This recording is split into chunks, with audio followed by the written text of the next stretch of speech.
today with Israeli singer-songwriter, humanitarian, and renowned guitar player David Broza, and singer-songwriter, record producer Javier Limón. Thank you guys for joining us today. How are you doing today? So I just cooked a paella and we had so much fun. And well, you know, it's a weird summer, but we're focusing our music, which is, I think, the best answer to this situation. And I'm in New York, and I wish I was in Madrid having Javier's paella last year. He made me this paella, but seafood paella. It was, until now, I have not eaten anything better than that. Wow, I'm jealous. No, it was really outdoors on the gas in the big paella. Wow, forget about it. So I'm excited to get to know you guys a little bit better, talk about your new album on Casa Limón and your expansive careers. So for starting off, David, you were born in Israel and you grew up in England and Spain. I really believe that every place, every city, maybe even every country has its very own sound and melody. So I want to know how those different places have influenced your work as a musician. I was born in Israel, and most of my life I lived in Israel. But I did spend my teenage years in Madrid, and there was a 1-year period where I was sent to England.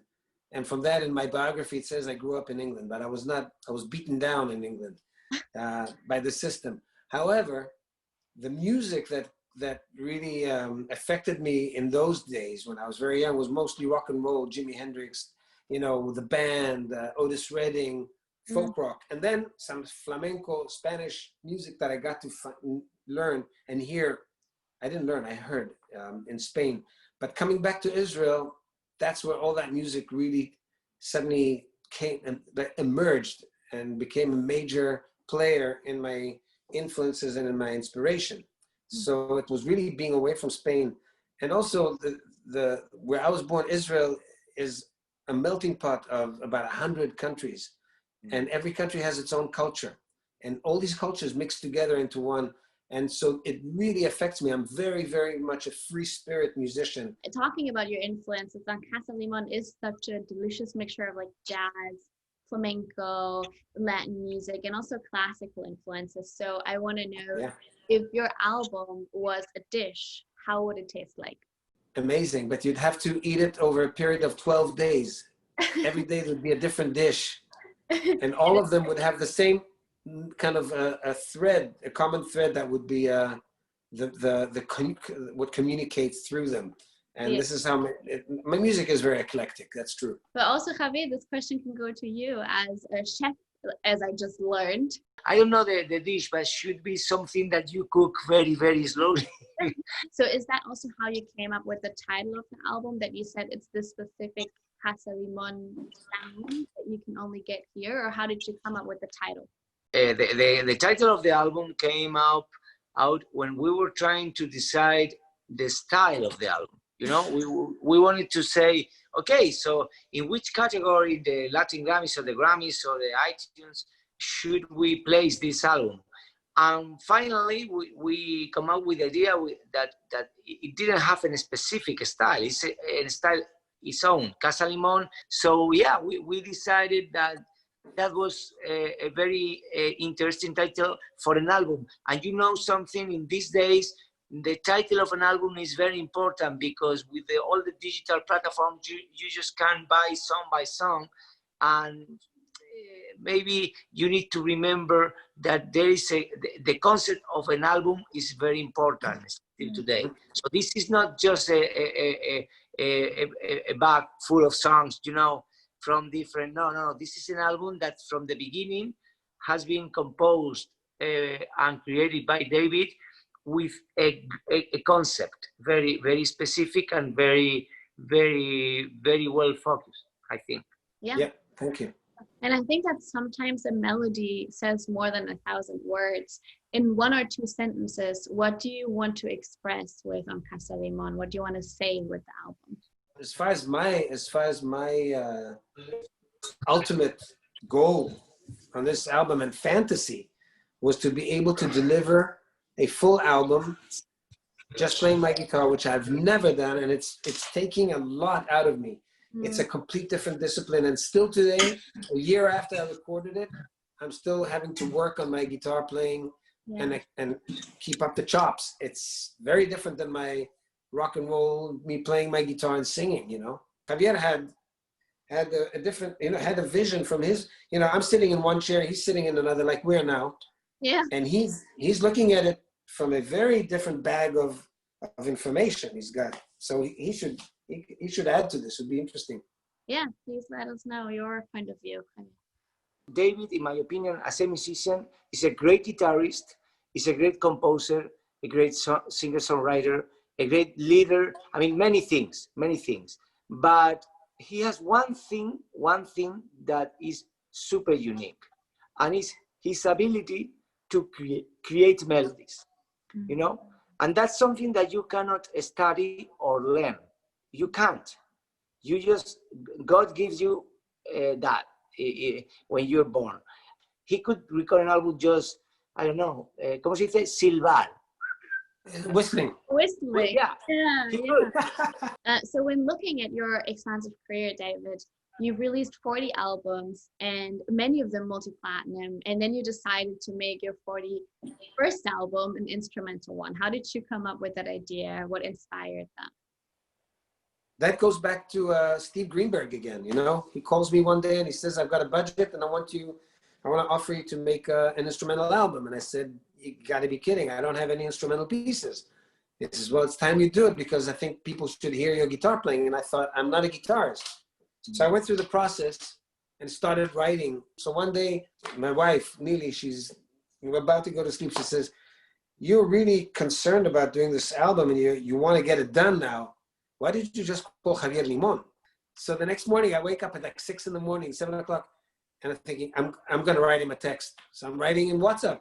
And he says, hey, I'm in Cuba. Give me a second. A minute later, says, I love the idea.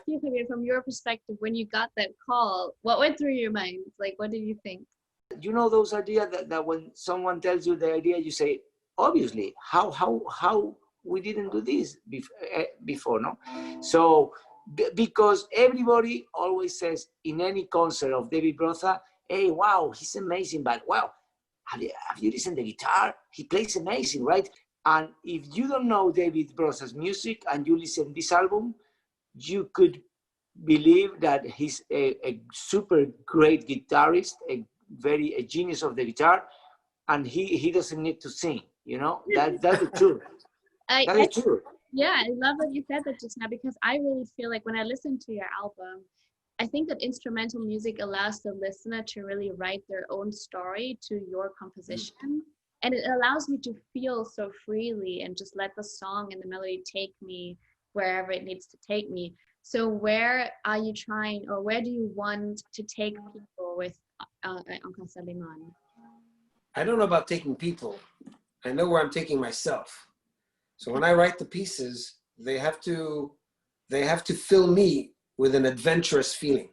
So if I take Guitar Confessions, okay, it's the opening.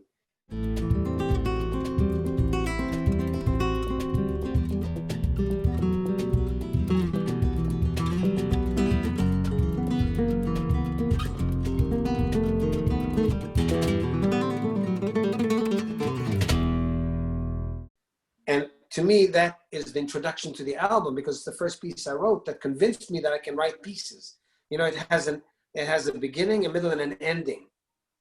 It's almost written like a mini concert, a vignette. Mm-hmm. And it suggests right away that there's a Spanish guitar playing with a rumba type of a feel or something very Spanish. And then somewhere in the middle, there's that maybe sunset on the Alhambra, you know, or walking down on the Costa Brava or Costa del Sol. Suddenly it's very romantic and flowing, almost like a river, but comes from it's classical. It could actually travel to Europe without having to stay in Spain. And then it finalizes in Spain. So this is my journey. Javier now takes my piece and starts to produce it, arrange it. Yeah. And so he adds a bass player that suddenly starts to play every line that's not even supposed to be played. And he can tell you how his part of the journey. So I love mistakes in the recording. What happened with the bass is that I sent the list of the song where David wanted to have a bass, okay, which was basically half of the album. So the bass player made a mistake and understood that that was the list that didn't need bass. So he recorded bass in all the songs that didn't, which was the most hard and most difficult thing to do ever, because imagine songs that are very, very guitaristics, and he recorded note by note all the bass. Obviously, after that, he recorded the other 6 too, because he had to record. So at the end of the day, you have bass in the full album, but half of that album, it didn't supposed to have bass. So that's what makes this album so unique. For me, the most important word in music production is surprise. You know, if you don't surprise, it's very difficult that you can get to the heart of the soul, or the soul of someone, you know, because if you do the same that everyone is doing or they've done before, you don't open that door, that emotional door, you know. So this album is full of surprises. I love that, because life is a bunch of surprises. We can't really plan, you know, and I think that it's just a reflection of this album also, that you say there's a bunch of beautiful mistakes or surprises. So how do you make a piece like sound whole and blend all these different jazz, flamenco, classical influences together and still make it something new, something that's surprising to the ear? My technique producing this album was listening to the song and, ¿cómo se dice? Tratar de estropearla lo menos posible. Try not to ruin it as much as possible. Exactly. Try not to interfere. Yeah, we just try to be very, very careful and with a lot of touch and kindness, you know, just add the little things that made the album not only a guitar album, but a conceptual album about the guitar. So when listening to the 12 tracks on this album, for me, there was one thing that came back to my mind, and that was just peaceful. Interestingly enough, David, your social work really also intersects with your music, and you wrote songs like your early hits, Yihye Tov, Things Will Be Better, is still an Israeli peace anthem to this day, or even East Jerusalem, West Jerusalem brought Palestinian and Israeli musicians together. So I want to know, for you as a musician, how does social work intersect with music? It has nothing to do with me being a musician. It's the way I was brought up in my home. My parents, my grandparents, my family always was involved in other things than their careers. So for me, it was natural from a very young age.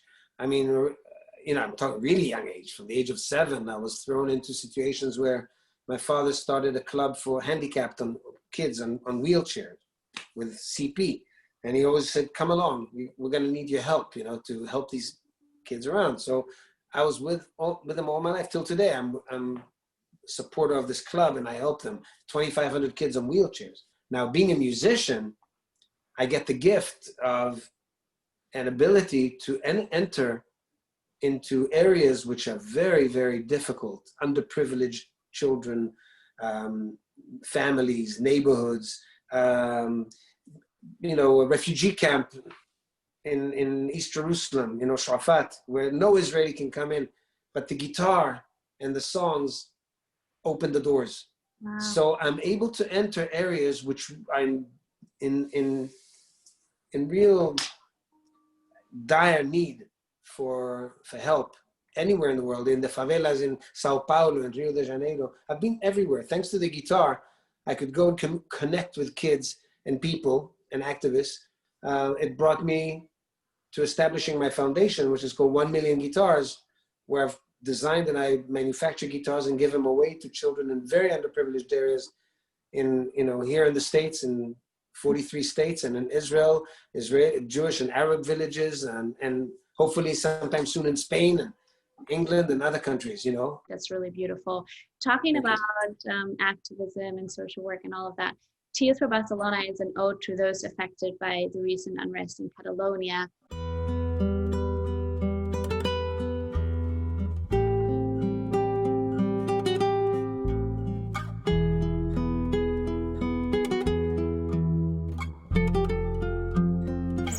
And the rich string, I feel like, gives it so much depth when I listen to the song. I want to know if this song was to have lyrics. What was the first line? What would it be? I wrote it in one instance.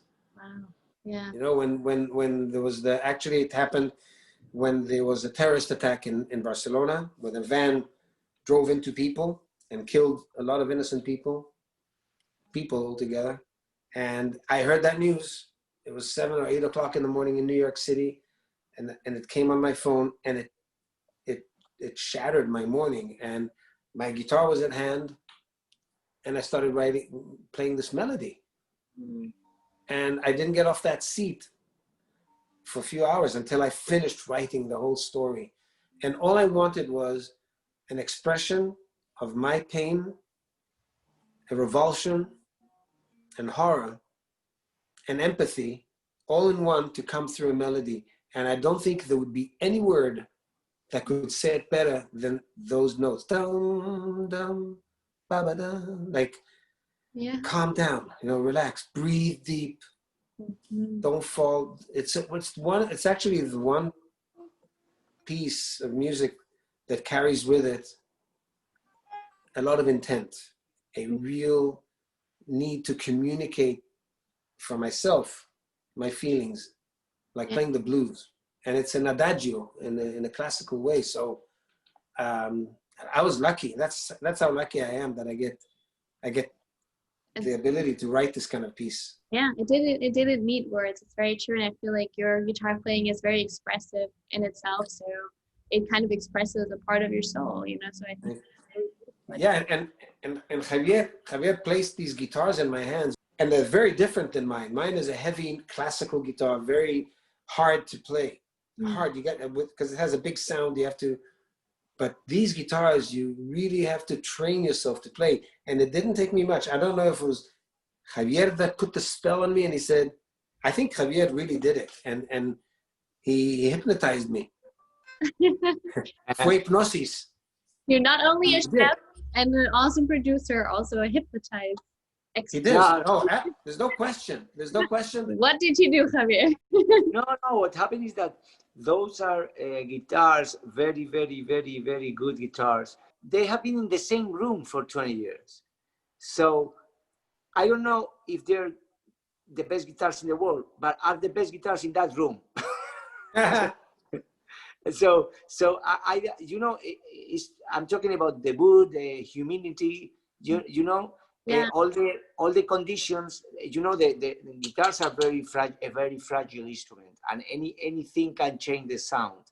So what is true is that those guitars in that room are very special. So when you find someone like David, that is a very great guitarist, and with those guitars, with that those microphones, those preamps, I mean, all these many things that we put together, and you are a little bit lucky, and there is a good you know, atmosphere in the studio, you know.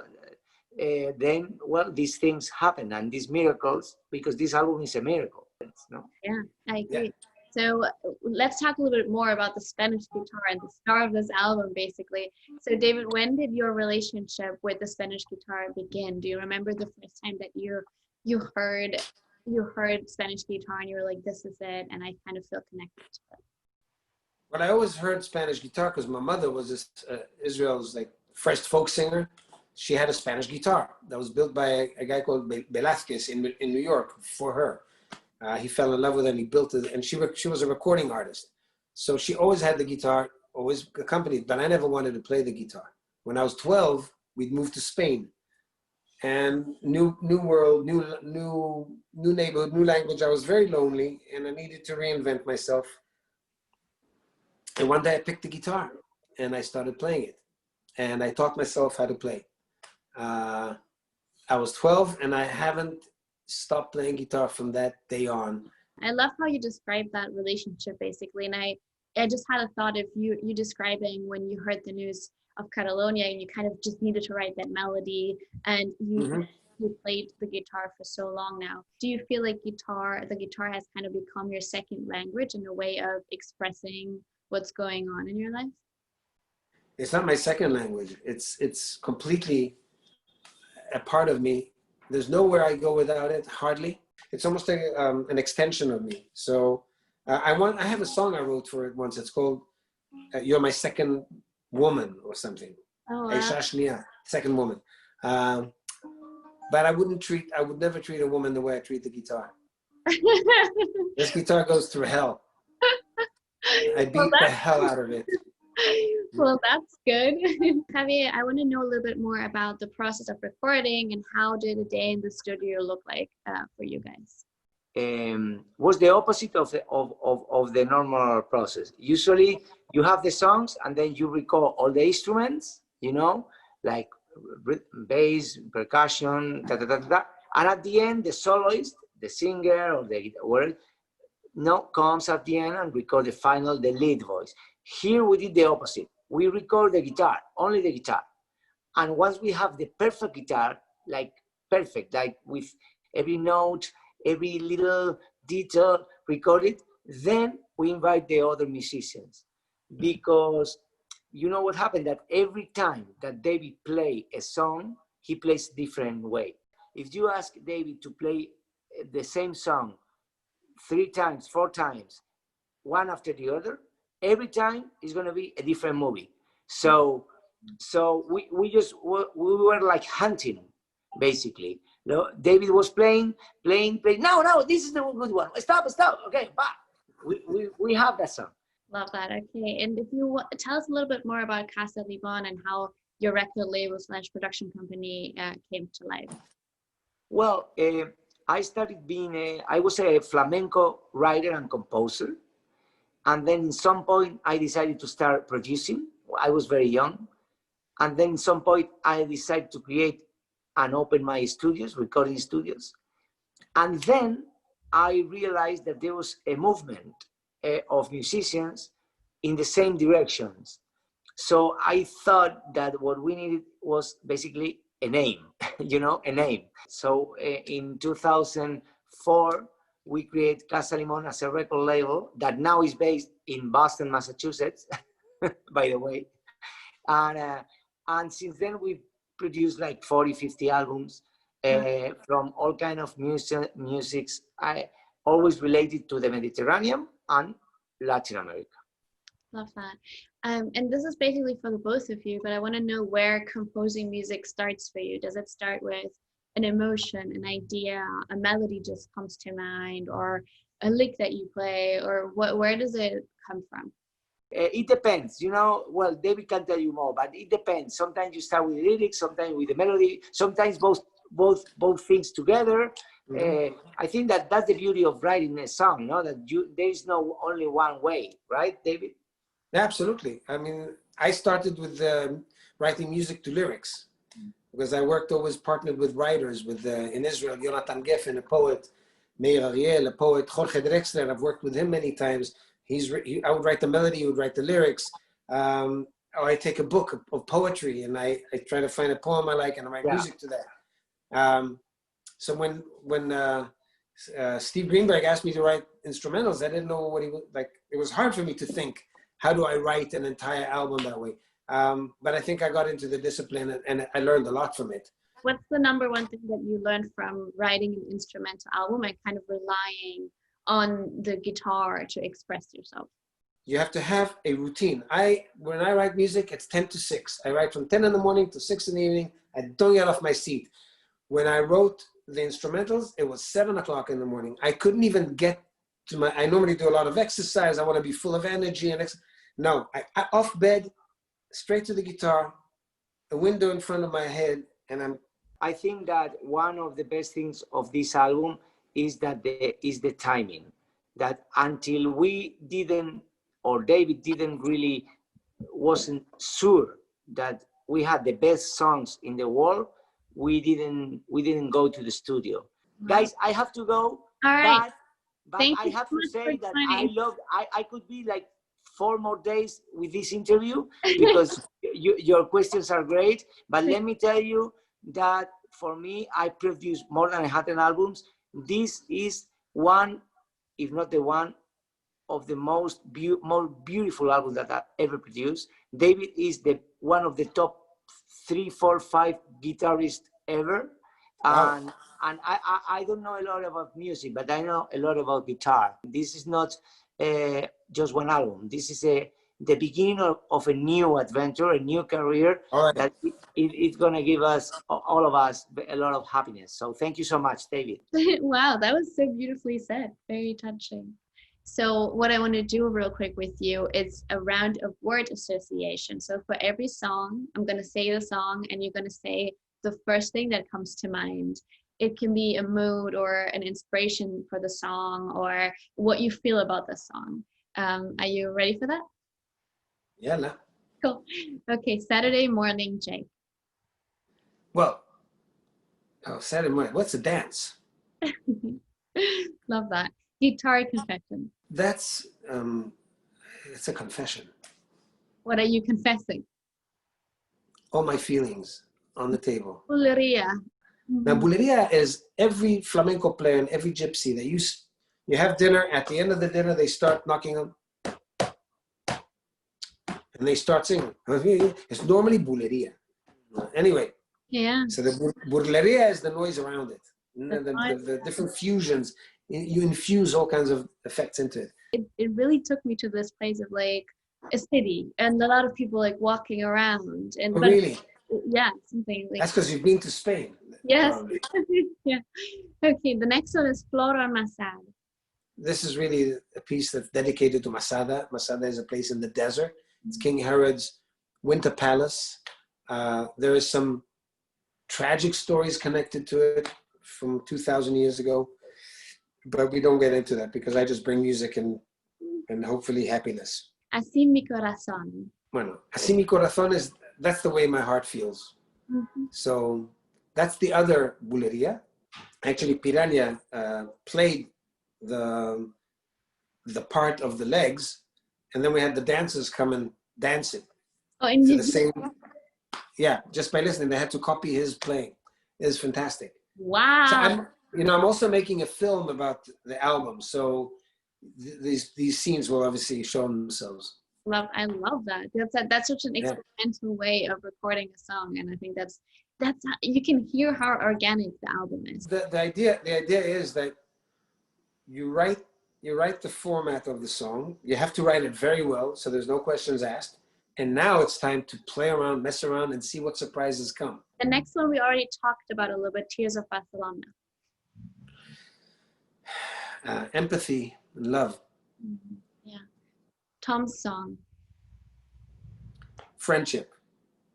So Tom his name is Tom Cohen. He's one of the most brilliant musicians alive. He's a mandolin player, phenomenal. I wanted to write something for him and me as a duet. I wrote it, but in the end, talking about the production, Javier didn't think that the mandolin would fit into the production, and I didn't want to force the point, but Tom and I will still be friends and we'll still play it at another time. But it's an ode to friendship. I love that. Wow, that's beautiful. Nili's Waltz. That's my wife. When I was writing this piece, I felt her behind me before she goes to work, because I'm working early in the morning, and I see that she's kind of waltzing. So I said, "Oh, this is Nili's Waltz." I'll never ride a horse again. So we were in the studio and listening to this, and Javier asked me, "So what's the title of the song?" Because they have to write a title of the song just for the record. And I said, "We don't have a title." He says, "Yeah, it could be like a Western." He said to me, like maybe some American. More. I said, "Well, I'll never ride a horse again, that's for sure." I'm thinking to myself, but out loud. And then I said, "Yeah, write that down." The next one is Autumn Longing. Slow down. That's the mind. What comes to mind when I think about this? Slowing down. So it's the end of summer. Leaves are falling. Everything is slowing down. Collecting yourself, so you're slowing down. And this particular piece you have a lot of space here. A lot. It's played with a lot of thought. Yeah, very important in this day and age to slow down. Mm-hmm. Stolen Kiss. Uncaptured love. Mm-hmm. We have a moment, a flicker of emotion with somebody, but nothing comes of it. It's like, it's a flicker. Yeah. And it's like, that's the stolen kiss that I never got. And then the last one is Too Old to Die Young. So it's, for me, it's deep, immediately it's memories, deep memories and longing. So I wrote this in memory of a friend who passed away. He was 57, so he was too old to die young, because people always say, oh, so young, you know, and died. And this one you can't say he was too young to die. He's too old to die young. His name was Towns Van Zandt. Towns Van Zandt is one of the most, you know Towns? Yeah, love it. Yeah. So I have an album with Towns, and we had some kind of a relationship. So I dedicated that to him. Yeah, wow, that's beautiful. Rest in peace. Yeah, that sounds really nice. So when listening to all of these different word associations for the different songs, it seems like it came very natural to you to use the guitar as the sole way of expressing what you were feeling, versus before you were always writing lyrics. How was that transition for you? Well, I mean, it's a new discipline. It's a complete discipline to try to carry a melody from A to Z with nothing to hide behind it. It's like when you sing a song, you have lyrics and you have some rhythms and harmonies, but here it's just the guitars telling it all. What's next for you? Do you have already like new projects that you're working on, or is the focus on this right now? And I mean, the world is also so uncertain right now that I don't know if right. The world is uncertain. I continue writing music. I do occasional recordings, but I'm focusing totally on this album, which surprised me, like how much it has taken my attention.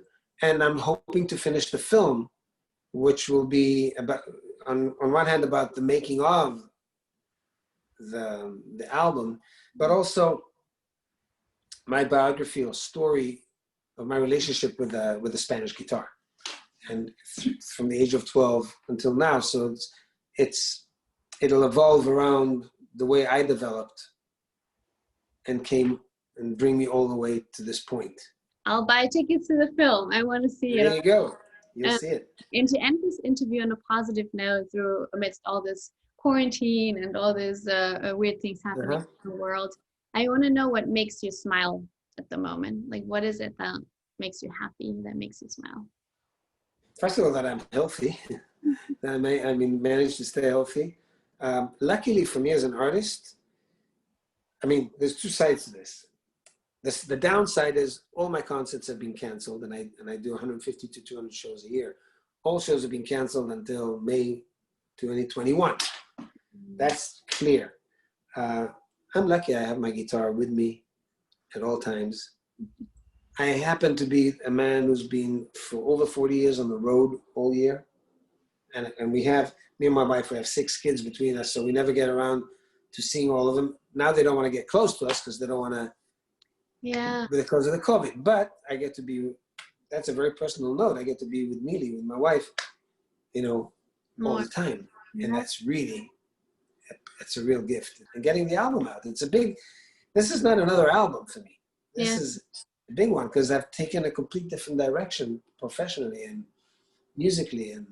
And first, I thank you for taking the time to listen so profoundly and to write those questions, which show how much you put into this. I loved listening to it. So sweet of you. Thank you. So yeah, thank you for talking to me today and for walking us through the process of recording on Casa Limón.